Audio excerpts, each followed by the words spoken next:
The 80s, the era of luggable PCs, real heavyweights that were for sure frequent cause to tennis elbows outside the sportive world, and the COMPAQ Portable III was surely no exception either. The question is, how much life is still left in this pretty much rundown unit, and how much will it take to restore its former glory? Retrocomputing is the use of older computer hardware and software in modern times. I'm the vintage collector, and these are my stories. This episode is sponsored by PCBWay.com, your source for CNC machining, 3D printing, PCBs and more. When I did it the first time, I was really surprised to find over 6 MB of RAM inside, as these 286 class machines came with a base 640 KB by default. So it definitely received an expensive memory upgrade back then. It's no surprise, however, to find lost CMOS configuration data, as the battery is dead, as with most of these old machines. The display panel can be lifted up for a better viewing angle, though the mechanism is stuck and needs some force. I guess I need to add some grease later on. This machine came equipped with a 3.5-inch floppy drive, as opposed to the original 5.25-inch floppy drive. Luckily, it still boots off the floppy, though any attempts to set the CMOS parameters for the hard drive fail right away with a disk controller failure.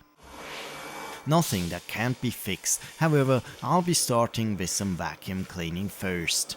This machine is really dirty like hell. Then I spotted this post-it note on the back of the display panel. Someone noted down the HD type 17 setting that would go into the CMOS RAM.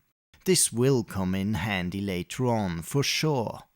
Next, I'm trying to peel out this little cover in order to unconnect the keyboard. It uses a standard DIN connector. This is the third machine out of the Portable 3 series for me, and all of them had the very same problem with the cable jacket literally crumbling away beneath my fingers. I'll be then opening up the box. Down here, beneath the heat shield, I find the memory expansion board, which comes with 6 modules, so bringing in 6 times 1 MB in addition to the 640 KB which are equipped to the mainboard already. I eventually dismantled the entire mainboard and the drive cage. When I removed the 3.5-inch floppy drive, I noticed it was mounted to the cage using these self-made rubber feet. Once I removed them, I found some sticky remnants of glue. I'll be using some glue solvent to clean it. I'll then run after the case to clean it as well. I don't know where this machine was actually kept. I've rarely ever seen a machine so dirty. And it would take me some 2 hours to clean it.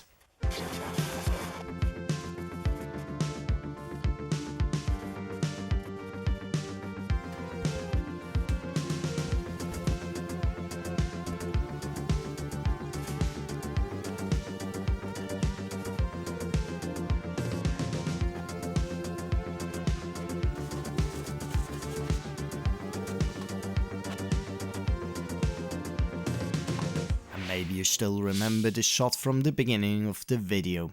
Not only is the cover for the hard drive slot missing, but also the cover for the floppy drive needs some love. As mentioned before, I have several of these 3rd generation machines, so I took another one here, which I'm quickly opening up in order to get access to the drive cover piece. I was then drawing up the same part on Tinkercad, going by the measurements of the original part, so I can have it reproduced by means of 3D printing. And this is where my episode sponsor for today, PCBWay, comes into play. PCBWay offers a wide range of services around CNC machining, PCB production, including full assembly services and 3D printing on over a dozen of prototyping materials. When joining PCBWay first time, you'll benefit from a one-time $5 welcome voucher. For example, if you choose this special 10 for 5 PCB production run, you can get your first batch of 10 PCBs literally for free. and for any electronic project you publish to the PCBWay community, you'll receive a 10% kickback on production cost if it's picked up for production by someone else. Use the link in the video description below to join up with PCBWay. Now, I have been working with PCBWay on an earlier video already, and as stated there, I'm considering myself still a noob when it comes to 3D printing. I have been using parts that my brother-in-law printed for me in the past. But now, with professional services at my disposal, I decided to also venture into it and try out different materials to familiarize myself. While on my earlier video on the COMPAQ Portable Plus, I went with nylon, but this time over I chose ABS and resin. And as we can see here for the floppy mounting bracket, this is ABS, and it shows the typical structures I had seen on other 3D printed ABS parts. And no, I wasn't drawing up this myself, but took an existing STL file from Thingiverse, which was posted as suitable for the COMPAQ Portable III, and we're gonna see in a moment how this really turned out to be kind of a mistake. On the other hand, here I have the hard drive slot cover, which was made from resin. And boy, does this one look nice. It's much more sturdy and perfect in its overly clean appearance. In retrospect, I really should have printed all parts in resin, it looks so much better. On my first venture I had some interaction with PCBWay on the material choice, rightfully owed to me not knowing anything, and some corrections were needed. This second time iteration though didn't need all of this, as everything was right from the get-go. Production literally started the same day after submitting the order and arrived literally within the same week via DHL. Now, I have been working on the keyboard restoration in the meantime while waiting for the parts. The third generation keyboard is a rather easy thing. The only catch you really need to pay attention to is the additional screw which hides underneath this shield with the Portable 3 logo. Then it's just a matter of removing the rubber pad and lifting out the PCB. The latter is not affixated using screws. Then I simply unsoldered the old keyboard cable in order to replace it with a new one. Unfortunately, the color coding of the cable was different, so I had to use a beeper to find out which one is which one. Don't worry if you can't read my doodling here, I'm not bothering to show it close up. If you replace any such keyboard cable, you're most likely also experiencing different cable coloring. So strongly recommend to use a beeper yourself to find the correct pinout. Don't take mine as a blueprint, you have been warned. Of course, I also did a thorough cleaning on the keyboard shell as well as the keycaps. Again, as always, I don't bother with retrobrighting as this is definitely not my thing.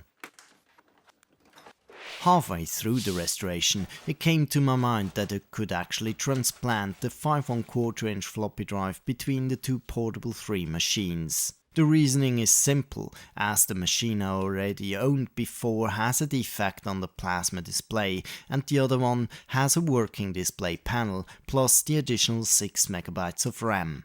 So my thinking was going exactly this direction. Why don't I make just one single, near to original condition machine and a slightly less okayish one? Hence I moved the floppy drive to the other machine. I'd then have a look at the drive slot cover, which I realized was, well, a bit inaccurate.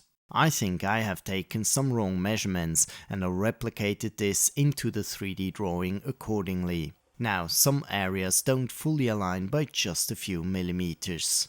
So I have to use the Dremel to remove some material here and there and add some grooves to really make it fit. It wasn't as worse as it may look like, and I shall adapt my 3D drawing before making it available online for sharing. And here is the final result. And for anyone thinking, your ventilation openings look different, yes, they do. I made two mistakes. Firstly, I measured using an analog caliper, and secondly, I was working on metric system and not on the imperial system, so fractions of millimeters just were adding up to more and more inaccuracies. Next time I know better. I was then also fiddling around with the 3D printed mounting frame for the 3.5-inch floppy drive. As mentioned, I just blindly took this one off Thingiverse and sent it over to PCBWay. I shouldn't have done so, really, as I found out it doesn't align with the actual mounting holes on the drive cage, not even with any hole on the drive cage at all. Having said that, I removed the outer mounting studs and cut some foam plastic bars, which I then glued to the base plate using a 2-component plastics glue. Now this one works using granules, which will activate once the glue is applied. This makes it solid as steel, if I may say so, and it will definitely not break away. I'll be cutting in some openings so I can adjust the position of the drive, as I need to match up the front bezel. And how it does, so even with me making only a so-so restoration from my previous machine, it actually looks very clean on the outside. But here again my reasoning why I should have done everything in resin from the get-go, because then at least it would feature the same color for a more unified appearance. On the other hand, not knowing about the misalignment on the mounting holes, the need for adaptation on the resin part would have been required as well.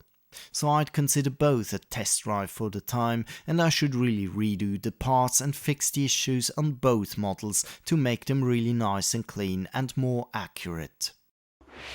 But I'm not done yet, there's still the problem about the worn down battery. This one is actually just plugged into 4 pinholes on the mainboard and secured, believe it or not, using hot melt. Warming it up using a heat gun and gently scrubbing it away using a screwdriver should be good enough. But for me, I think some of the glue actually went into the sockets, so I had to heat it up from the backside as well to finally be able to remove the battery. And you're sure that the battery was actually not soldered to the mainboard? All online sources say so, it's only plugged into the socket and secured by glue. Anyway, I could remove the battery without harming the mainboard, and this is what counts. As these batteries are no longer made, I'll waste no time and just solder up some breadboard patch wires to which the battery will be connected later on. As you notice, the battery had 4 connectors, 2 positive and 2 negative leads each. But this doesn't matter as they're cross-connected. So if you're doing as I am, using one set of positive and negative connectors is totally sufficient. Now the time has come to put everything back together. But I still want to do something about that hard drive, which seems not being recognized.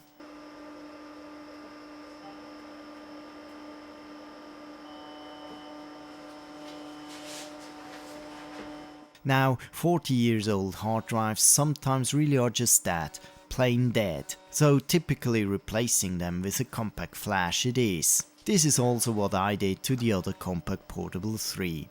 But a colleague of mine told me about trying something out, which involves an activity everybody ever tells you not to do: opening up the hard drive. But you do know, opening up the hard drive case will expose the disk platters to dust and things, which may lead to hair crashes. And if anything, this should only be done in a clean room. Yes, I'm perfectly aware about that, and everybody says so, but either it's dead anyway or I can revive it. But my friend told me, opening up such an old hard drive, especially where you can't access the spindle from the outside, sometimes is just the only way to bring it back. The worst case, I just screw the hard drive. I'm okay with that. Now, I do definitely not recommend this practice whatsoever, and especially not on any modern day's hard drive. I'm just giving it a shot here based on someone else's experience. I have a 50-50 chance. So once opened up, it's just a matter of rotating the spindle a little bit. Then I wired it up again to see if it makes any difference.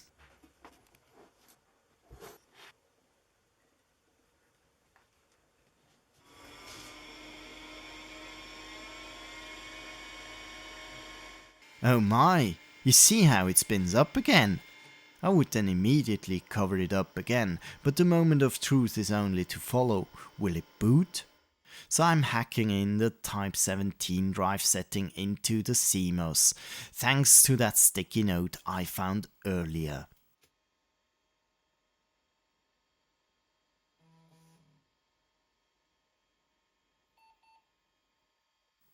And can you believe it? It actually boots up. Second time round, I seem to be able to recover a hard drive. This is all well and good, but it may still have any defective sectors.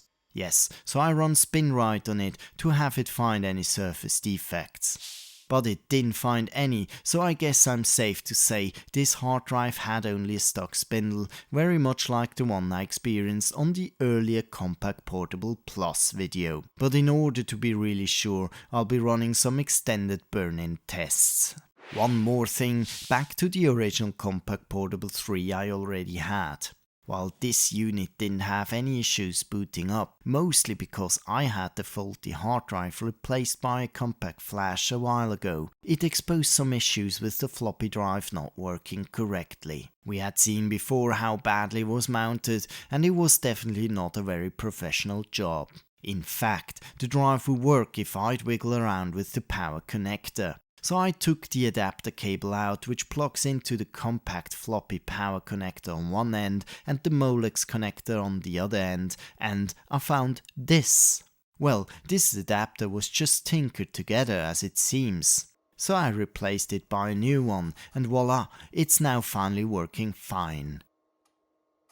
And this concludes my journey in not only fixing one COMPAQ Portable 3, but actually 2 of them. And thanks to today's episode sponsor PCBWay.com, I was furnished with the required 3D printed parts for fixing up the missing trim panels. I'll be revisiting the topic for polishing up the 3D models and fixing the issues seen in this video for a better and more accurate result. But now I have 2 similar Portable 3 machines, one fully restored to its former glory and the other being at least repaired and fully functional as well. The only thing I need to check once in a while on this 640K base model is if I can fix somehow the distortion on the plasma display, and if I eventually can get hold of an original 5 1/4 inch floppy drive to make it more authentic again. For this 6 MB upgraded model, I will be featuring it in an upcoming video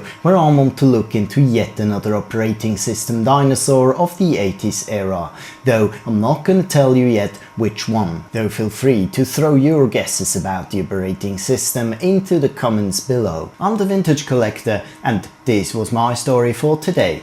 Thanks for watching, and see you next time. If you check out this channel's community tab, you'll find some polls on potential upcoming videos.